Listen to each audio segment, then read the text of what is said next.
الله الرحمن الرحيم. السلام عليكم ورحمة الله تعالى وبركاته. موضوع هذه الحلقة مكمل للحلقة الماضية. سنتحدث عن الاقتصاد التكافلي ومحاربة الفقر. الفرق بين المدارس الاقتصادية إنما هو ابتداء في الهدف والرؤية. لقد سعى الاقتصاد الاشتراكي لجعل الناس سواسية في الكسب فجعلهم سواسية في الفقر. ولا يزال الاقتصاد الرأسمالي يعمل على تعظيم المنفعة الفردية لتحقيق التنمية فجعل فئة قليلة تحتكر الثروة وأنشأ الفقر. فلا هذا النمط ولا ذاك حل مشكلة الفقر.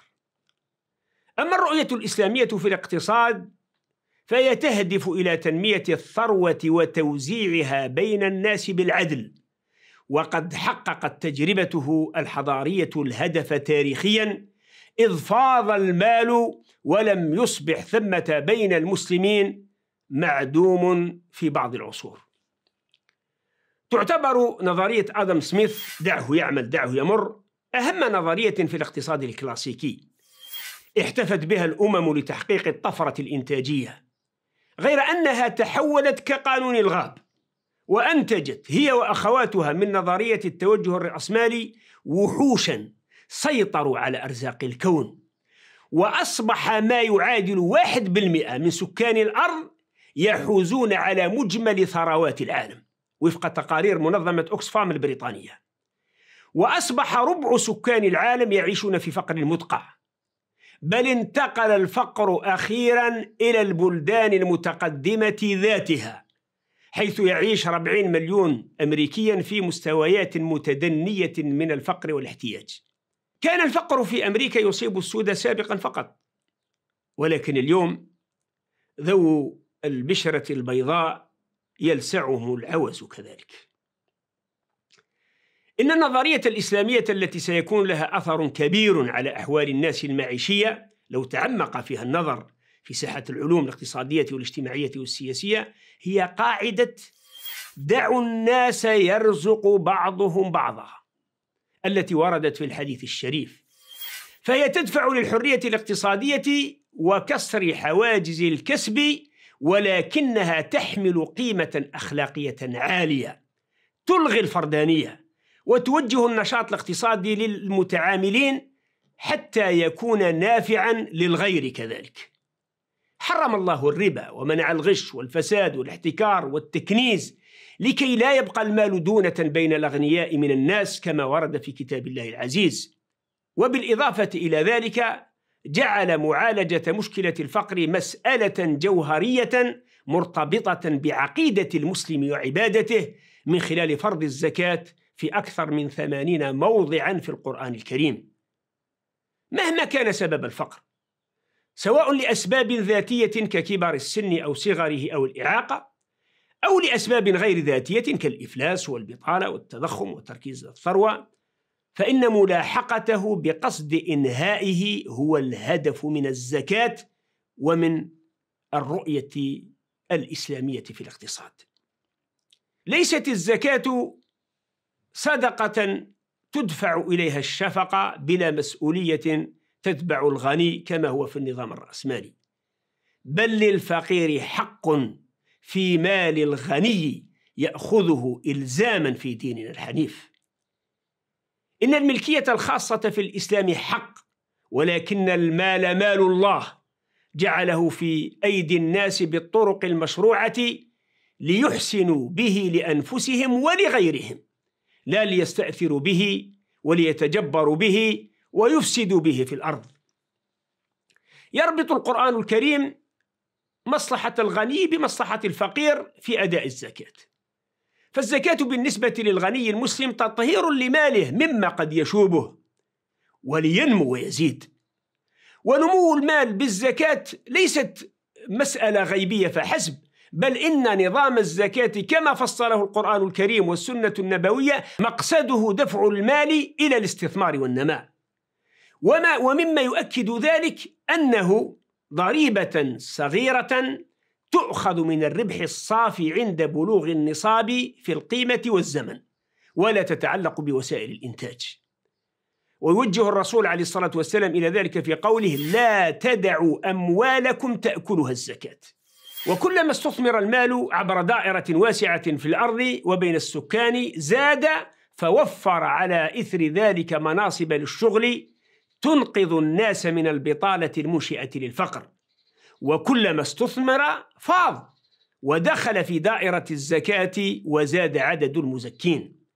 وكلما كان الغني مشغلا لماله ومزكيا كان محبوبا عند الفقراء، إذ هو فرصتهم لمعالجة مآسيهم، فتذوب الضغائن والأحقاد والصراعات في المجتمعات. ومن روائع نظام الزكاة أن أحسن طريقة لأدائها هي أن تعطي فتغني، كما يقرر كبار علماء الأمة. فمن لا يقدر على الإنتاج لسبب من الأسباب يكفى حاجة الشهر أو السنة من الزكاة ما أمكن، ولكن من كان يقدر على الإنتاج يكفى حاجة العمر بأن يمكن من رأس مال من الزكاة ليبني مشروعا استثماريا صغيرا يخرج به من الفقر، وربما يصبح هو بعدها مزكيا. لو كانت الزكاة شأنا سياسيا حكوميا سنقدر من خلالها على بناء شبكات من المؤسسات الاقتصادية في الحرف والخدمات والفلاحة وحتى الصناعة بأموال الزكاة. وستكون لنا شبكات من البنوك لدعم المشاريع المصغرة في مختلف أنحاء البلاد من الزكاة، وشبكات من المؤسسات التعليمية التكوينية والتدريبية المهنية من الزكاة، وغير ذلك مما يجعل منظومة الزكاة القرآنية منظومة اقتصادية اجتماعية فاعلة تجعل الفقير يساهم في الإنتاج في رفع السيولة والتداول النقدي وتشجيع الاستهلاك الداعم ذاته لنجاح المؤسسات الاقتصادية. وعلاوة على الزكاة جعل القرآن الكريم والسنة النبوية في المال حقا سواها، فعظم الله أجر الصدقة وجعلها طريق إطفاء غضب الله سبحانه. وعلى هذا الأساس بنيت حضارة الإسلام على الأحباس والأوقاف التي تحولت هي ذاتها إلى نظام اقتصادي شارك في التنمية الاقتصادية والبشرية عبر القرون، لم يترك مجالا لم ينمه، من التعليم إلى الصحة إلى الرصف والجسور والإنارة العمومية وكثير من أنواع المنشآت القاعدية إلى مجالات الفنون والآداب، بل حتى في الصناعات العسكرية الوقفية بمستوى تلك العصور. ثم للأسف الشديد طاف الاستعمار على تلك الأوقاف فنهبها ودمرها، وجاءت بعده أنظمة استبدادية متغربة فرطت فيها. إن خصوصة الهداية القرآنية في الاقتصاد أنها لا تهتم بالنمو الاقتصادي فقط كما هو النظام الرأسمالي، بل تهتم بكرامة الإنسان والتنمية البشرية، وعلاوة على ذلك تحرم الفساد في الأرض والإضرار بالبيئة، فلا ضرر ولا ضرار كما جاء في الحديث وفي قوله تعالى: ولا تعثوا في الأرض مفسدين. فهي تنمية مستدامة كذلك تحافظ على حقوق الأجيال المستقبلية. ماذا لو قامت السياسة في بلادنا قومة إيمانية قرآنية حضارية تحرص على مصلحة البلاد والعباد بعيدا عن الحسابات الأيديولوجية التغريبية، فاستفادت من هذا القرآن العظيم؟ أتيحت لي فرص كثيرة عرضت فيها رؤية الإسلام في الشأن الاقتصادي ومحاربة الفقر على سفراء ودبلوماسيين وعلى غربيين زاروني في مكتبي أو في بعض المؤتمرات، فاحتفوا بما سمعوه، وبعضهم أرسل رسالة شكر في ذلك، ولكن موقف قومنا غير ذلك. أذكر ذات يوم أنني زرت مسؤولا كبيرا في دولة عربية يقال عنه مثقف، يسمى باسم من أسماء المصطفى صلى الله عليه وسلم، للنقاش معه نقاشا فكريا، فلم يرقه حديثي وقال لي: لا نخلط الدين بالسياسة.